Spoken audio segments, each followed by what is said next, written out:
जय हिंद दोस्तों। हमारे रोजगार विद प्रशांत यूट्यूब चैनल में आप सभी का स्वागत है। कल हमने वर्णमाला की क्लास की थी, आज फिर उसी क्लास को आगे कंटिन्यू करते हैं।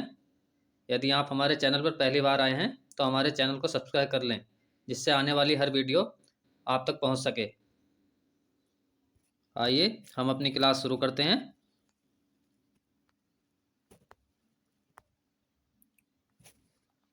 आज हम पढ़ेंगे स्वरों का वर्गीकरण।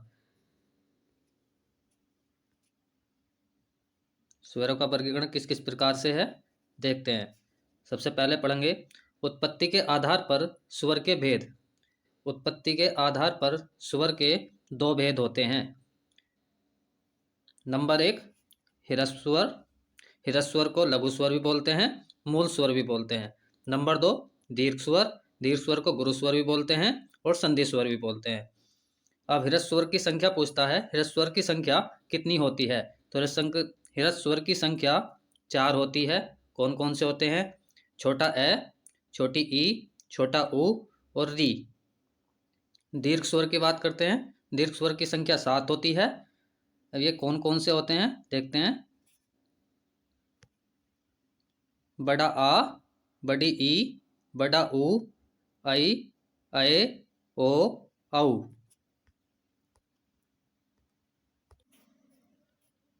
अब दोस्तों, दीर्घ स्वर को भी दो भागों में बांटा गया है। नंबर एक, मूल दीर्घ स्वर या सजातीय स्वर। नंबर दो, संयुक्त स्वर या विजातीय स्वर। मूल दीर्घ स्वर की संख्या 3 होती है। संयुक्त या विजातीय स्वर की संख्या 4 होती है। मूल दीर्घ स्वर 3 कौन कौन से हैं? आ, बड़ी ई, बड़ा ऊ। संयुक्त या विजातीय स्वर ऐ, अए, ओ, औ। अब बात करते हैं आ किस किस से मिलकर बना होता है? ए जमा ए। बड़ी किस किस से मिलकर बनती है? ई जमा ई। बड़ा ऊ किससे मिलता है? ऊ प्लस ऊ। आइए आई की बात करते हैं, किस किस से मिलता है? ए जमा ई। आई की बात करते हैं, ए जमा अए। ओ की बात करते हैं, ए जमा ऊ। औ की बात करते हैं, ए औ। सजातीय स्वर का मतलब होता है एक ही जाति के स्वरों का मेल, और विजातीय स्वर का मतलब होता है अलग अलग जाति के स्वरों का मेल। बात करते हैं संधि स्वर की। संधि स्वर क्या होता है?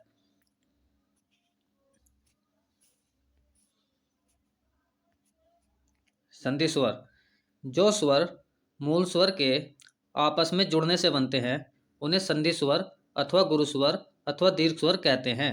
ये दो प्रकार के होते हैं। नंबर एक, मूल दीर्घ स्वर। नंबर दो, संयुक्त स्वर।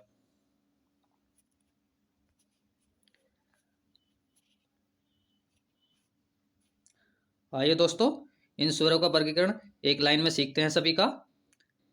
सबसे पहले हम वर्णमाला लिखेंगे। वर्णमाला में स्वर, स्वर क्या क्या है? ए, बड़ा आ, छोटी ई, बड़ा ई, ऊ, बड़ा ऊ, ऋषि, ऐ, अए, ओ, औ। अब देखते हैं ह्रस्व स्वर कौन कौन सा होता है। ह्रस्व स्वर ए, छोटी ई, छोटा ऊ, री। ह्रस्व स्वर की संख्या होगी 4। ह्रस्व स्वर की संख्या कितनी हो गई? 4। दोस्तों बात करता है अगर मूल दीर्घ स्वर या सजातीय स्वर, तो मूल दीर्घ स्वर की संख्या होती है 3। अब ये कौन कौन से होते हैं? बड़ा आ, बड़ी ई और बड़ा ऊ। इनकी संख्या होती है 3। बात करते हैं दोस्तों संयुक्त स्वर या सजातीय, संयुक्त स्वर या विजातीय स्वर कौन कौन से होते हैं? ऐ, आई, ओ, औ। इनकी संख्या 4 होती है। बात करते हैं संधि स्वर या दीर्घ स्वर या गुरु स्वर, इनकी संख्या 7 होती है। सजातीय स्वर प्लस विजातीय स्वर को मिलाकर संधि स्वर बनता है। 3 सजातीय स्वर होते हैं, 4 विजातीय स्वर होते हैं, जिससे संधि स्वर की संख्या 7 हो जाती है। बात करते हैं उच्चारण या मात्रा के आधार पर स्वर के भेद। उच्चारण या मात्रा के आधार पर स्वर के भेद 3 होते हैं। नंबर 1 ह्रस्वर, जिसको एक मात्रिक भी कहा जाता है। नंबर 2 दीर्घ स्वर, जिसे द्विमात्रिक भी कहा जाता है। नंबर 3 प्लुत स्वर, जिसे त्रिमात्रिक भी कहा जाता है। देखते हैं ह्रस्वर क्या होता है। जिन स्वरों के उच्चारण में कम समय लगता है उन्हें ह्रस्वर कहते हैं। इन्हें लघु स्वर या मूल स्वर भी कहते हैं। इनकी संख्या 4 होती है। 4 कौन कौन से होते हैं?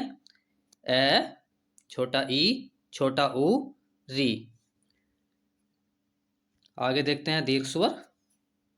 नंबर 2 जिन स्वरों के उच्चारण में लघु स्वर से 2 गुना समय लगता है उन्हें दीर्घ स्वर कहते हैं। इनकी संख्या 7 होती है। ये 7 कौन कौन से हैं? बड़ा आ, बड़ी ई, बड़ा ऊ, ए, आई, ओ, औ। दोस्तों अब देखते हैं नंबर 3 प्लुत स्वर। प्लुत स्वर क्या होता है?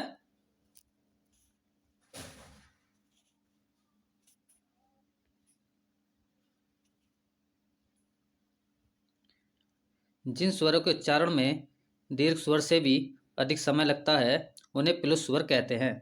प्लुत स्वर का प्रयोग किसी को पुकारने या मंत्रों के उच्चारण में किया जाता है। जैसे किसी का नाम है तो उसको कुछ ज़्यादा टाइम तक बोलते हैं, जैसे मोहन, राधा, ओम आदि।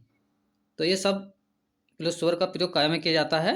किसी का नाम पुकारने में या मंत्रों के उच्चारण में। दोस्तों आगे देखते हैं।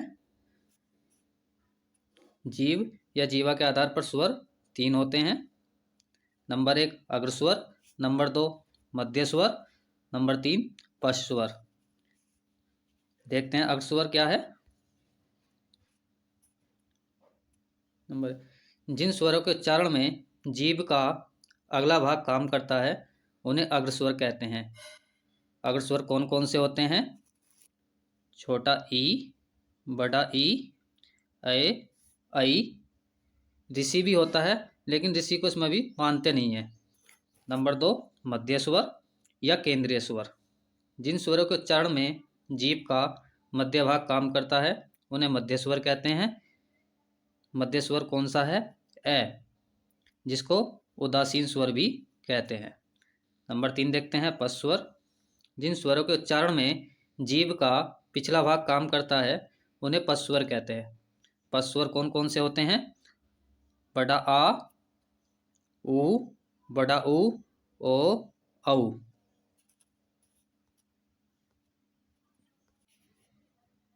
अब बात करते हैं आगे ओष्ठ या होठ के आधार पर स्वर।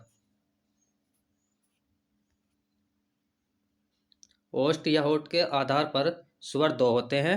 नंबर 1 व्रतमुखी स्वर, नंबर 2 अव्रतमुखी स्वर। देखते हैं व्रतमुखी स्वर क्या होता है। जिन स्वरों के उच्चारण में होठ गोलाकार अथवा व्रतमुखी होते हैं उन्हें व्रतमुखी स्वर कहते हैं।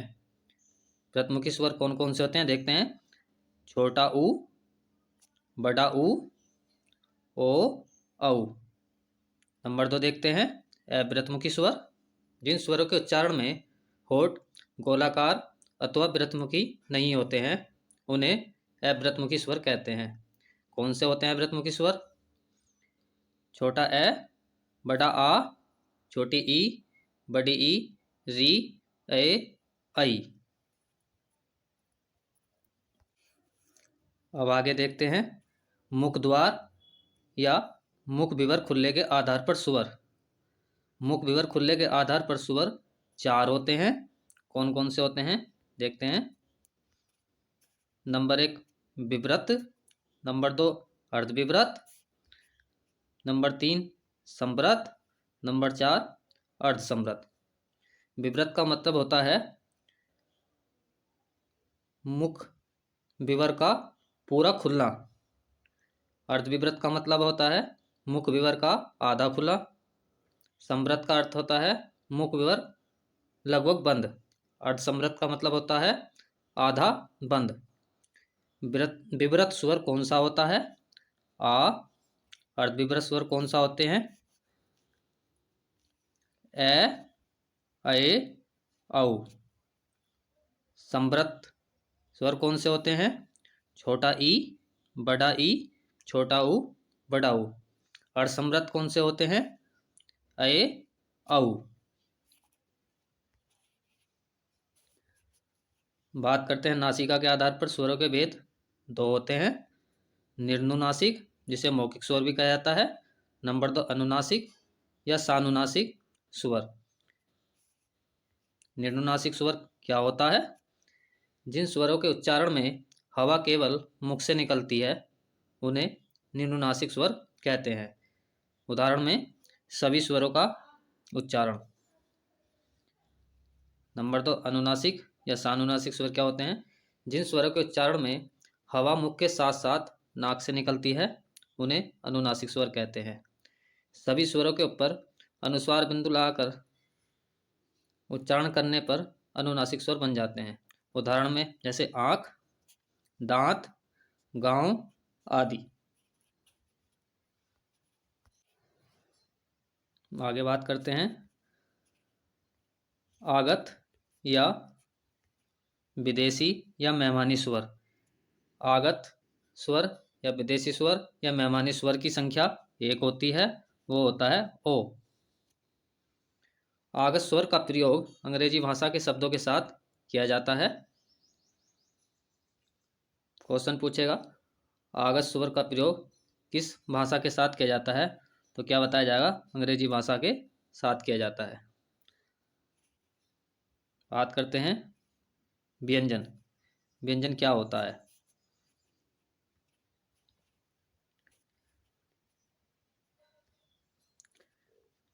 व्यंजन स्वरों की सहायता से बोले जाने वाले वर्णों को व्यंजन कहते हैं। स्वरों के बिना व्यंजनों का उच्चारण संभव नहीं है। बिना स्वर वाले व्यंजन में हलंत लगा होता है, जिसे आधा व्यंजन भी कहते हैं। सामान्यतः प्रत्येक व्यंजन में अस्वर मिला होता है। व्यंजन की संख्या पूछता तो व्यंजन की संख्या कितनी होती है? 33 होती है।